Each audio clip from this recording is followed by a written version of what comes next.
Řešení situace 1:1.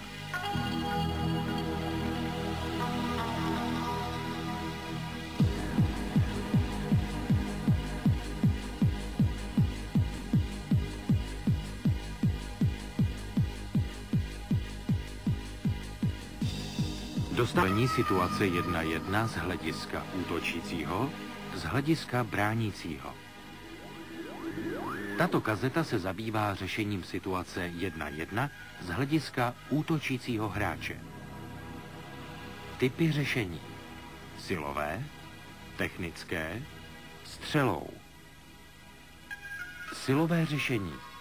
Tento typ řešení je těžko proveditelný bez kvalitního bruslení. Silové řešení použiješ v okamžiku, kdy bránící hráč nemá dostatečnou rychlost a nebo je vůči tobě ve špatném postavení.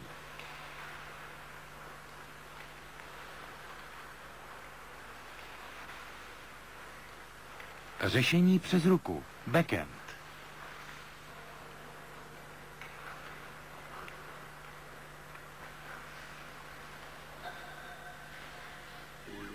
Měl by si svým postavením zabránit bránícímu hráči ve vypíchnutí kotouče. Jsi v mírném předklonu. Nohou a rukou znemožňuješ bránícímu hráči zasáhnout kotouč, který máš pokrytý za tělem.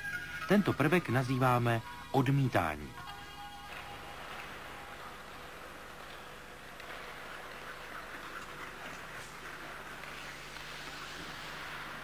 Při tomto řešení musíš nejdříve nabrat rychlost. Při přechodu obránce pouštíš hůl do horní ruky a posouváš směrem od obránce. Spodní volná ruka zabraňuje obránci ve vypíchnutí kotouče. Při přechodu přes obránce i po jeho překonání musíš neustále buď přešlapovat, nebo jestliže se odmítání účastní i noha, je nutné, abys alespoň takzvaně odšlapoval. Řešení po ruce, forehand.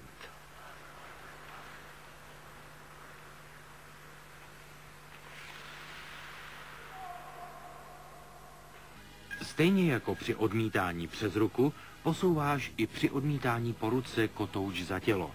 Držíš však hůl ve spodní ruce asi ve 2/3 žerdě a konec hole vysuneš za tělo. Druhou rukou a nohou opět zabraňuješ obránci ve vypíchnutí kotouče.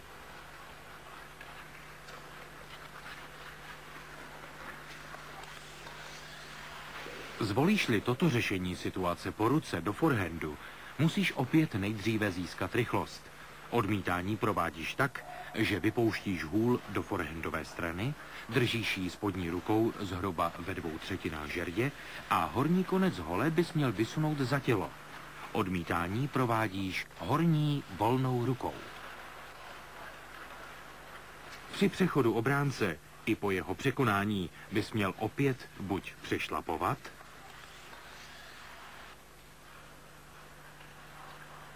a nebo alespoň odšlapovat.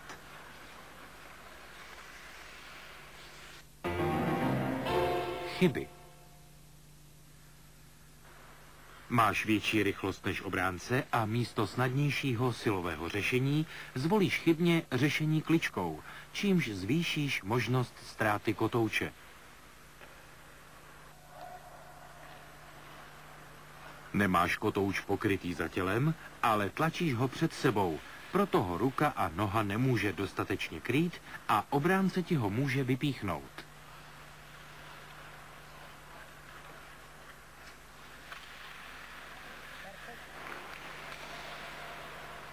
Při přechodu obránce či po jeho překonání přestáváš bruslit a umožňuješ obránci, aby tě dobruslil a zblokoval.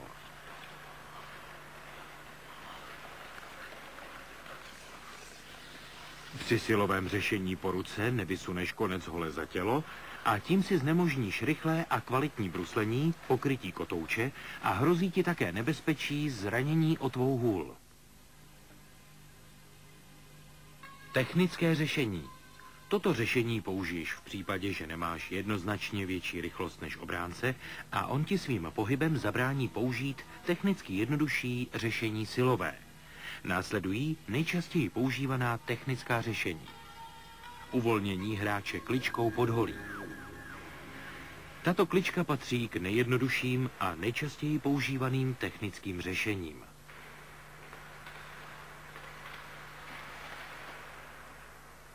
Kličku můžeš provádět po ruce do forehandu i přes ruku do backhandu.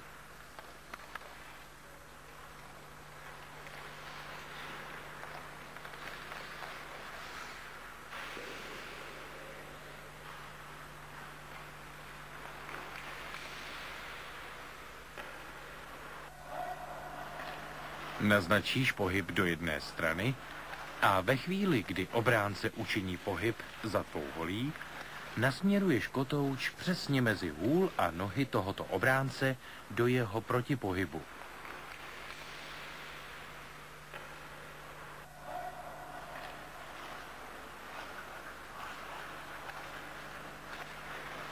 Hůl rychlým, krátkým pohybem přehazuješ přes hůl obránce a objíždíš ho.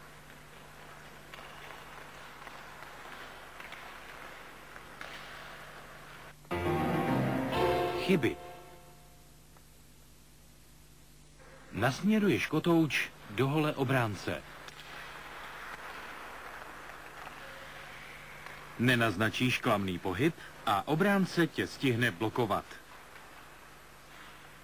Po nedostatečném zvednutí tvé hole ti obránce zblokuje a ty nejsi schopen dále kontrolovat kotouč. Prohození pod holí je příliš prudké a proto ztrácíš kontrolu nad kotoučem. Uvolnění hráče kličkou mezi nohama obránce. Tato klička je podobná jako předchozí. Rozdíl je v tom, že kotouč nasměruješ mezi nohy obránce.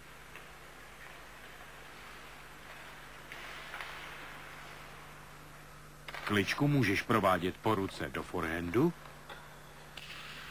i přes ruku do backhandu.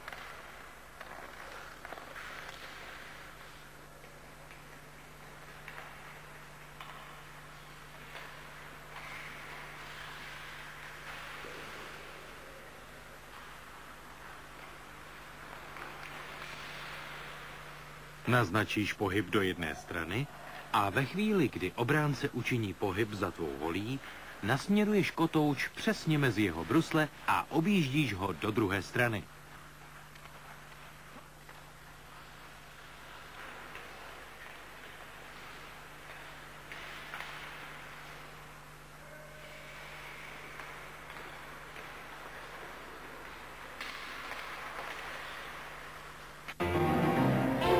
Chyby.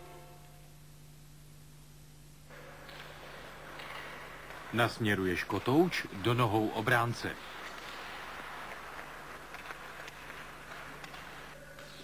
Prohození mezi nohy je příliš prudké a proto ztrácíš kontrolu nad kotoučem.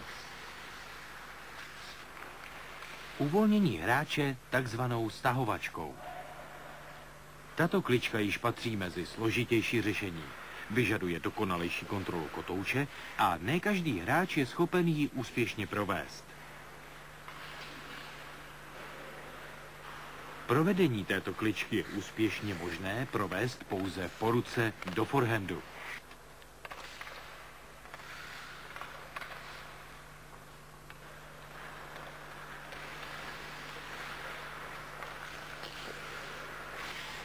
Najíždíš na obránce tak, že kotouč jde z jedné strany obráncovi hole a tělo z druhé. Potom stahuješ kotouč špičkou čepele okolo hole obránce a objíždíš ho.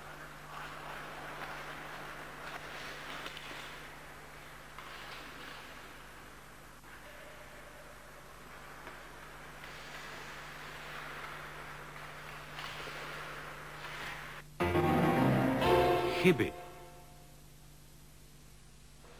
Při provedení kličky nasměruješ kotouč do hole obránce.